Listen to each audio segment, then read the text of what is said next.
নমস্কার, welcome back Thama diary channel with another new recipe. সন্ধেবেলা হলেই আমাদের মূলত একটু কিছু টুকটাক খেতে ইচ্ছা করে। তো সবসময় তো বাইরে গিয়ে বাজার থেকে কেনা সম্ভব হয় না, তখন হাতের কাছে আমরা যে জিনিস পাই সেই দিয়েই চলুন আজকে আমরা কি বানাচ্ছি দেখাচ্ছি আপনাদের। আমি এখানে 1 কাপ মতন চিড়ে নিয়েছি, যেটা আমি খুব ভালো করে এই ছাকনার সাহায্যে ঝেড়ে নিয়ে ভালো করে আমি এখানে ধুয়ে রেখেছি।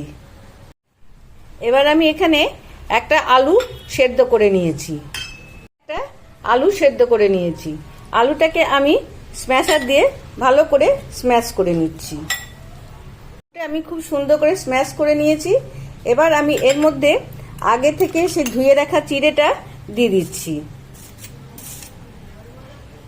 এবার এই চিড়ে আর আলু আমি খুব ভালো করে মিশিয়ে নেব।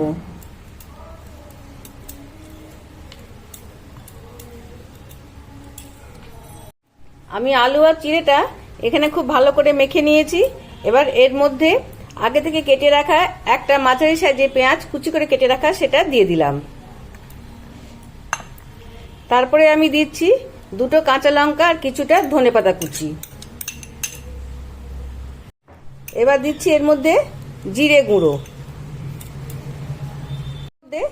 রং হবার জন্য একটু হলুদ গুঁড়ো। আমি দিচ্ছি নুনটা আপনারা আপনাদের স্বাদ অনুযায়ী দেবেন। তারপরে আমি একটু গোলমরিচ গুঁড়ো দিচ্ছি। নুন ঝালটা আপনারা আপনাদের স্বাদ অনুযায়ী দেবেন। আমি এবার চলুন এগুলো সবকে একসঙ্গে খুব ভালো করে মিশিয়ে নিই। এই আলু চিড়ে সব রকম মশলা সব খুব ভালো করে মিশিয়ে নিই। সব ভালো মতন মেশানো হয়ে গেছে। এবার আমি এখানে বাইন্ডিং এর জন্য দিয়ে দিচ্ছি 2 চামচ বেসন, 1 পিঞ্চ হিংটা দিলে গ্যাস হবে না। আমি এটা সরষের তেল দিয়ে করছি, আপনারা চাইলে সাদা তেলও করতে পারেন। তেলটা খুব ভালো করে গরম হয়ে গেছে। আমি এবারে এখানে একটা একটা করে চপের মতন গড়ে নিচ্ছি। আমরা তো আলুর চপ তো অনেকেই খেয়েছি, এবার একটা নতুন জিনিস চিড়ের চপ।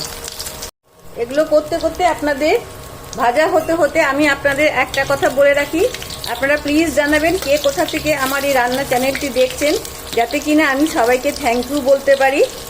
আর যদি আপনাদের আমার এই রান্নাগুলোকে ভালো লাগে তাহলে প্লিজ একটা লাইক করে দেবেন।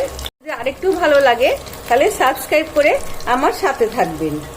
তা চলুন দেখে নিই। একবার তো উল্টে দিয়েছি, আরেকবার উল্টে দিই। আমরা আলুর চপ বেগুনি আমরা সবই খেয়েছি, কিন্তু এটা একটু অন্য ধরনের হলো, একটু মুখ পাল্টানো হলো চিড়ের চপ। আপনারা যারা পেঁয়াজ খান না তারা ইচ্ছে করলে পেঁয়াজটাকে স্কিপ করে দিতে পারেন, পেঁয়াজ নাও দিতে পারেন, তাও খেতে খারাপ হবে না।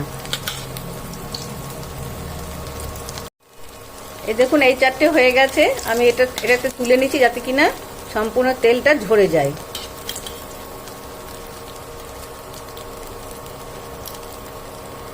আবার কিছুটা বানিয়ে নিচ্ছি।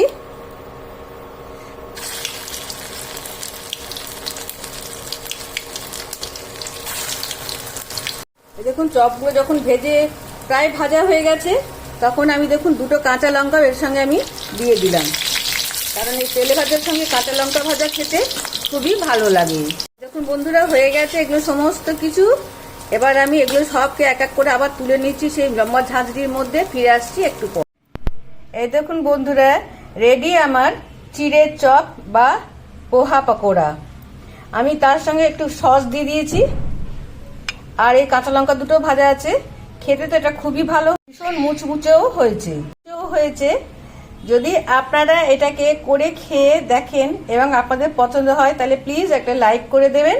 একটু বেশি পছন্দ হয় তাহলে সাবস্ক্রাইব করে পাশে রাখা বেল আইকনটিকে প্রেস করে দেবেন।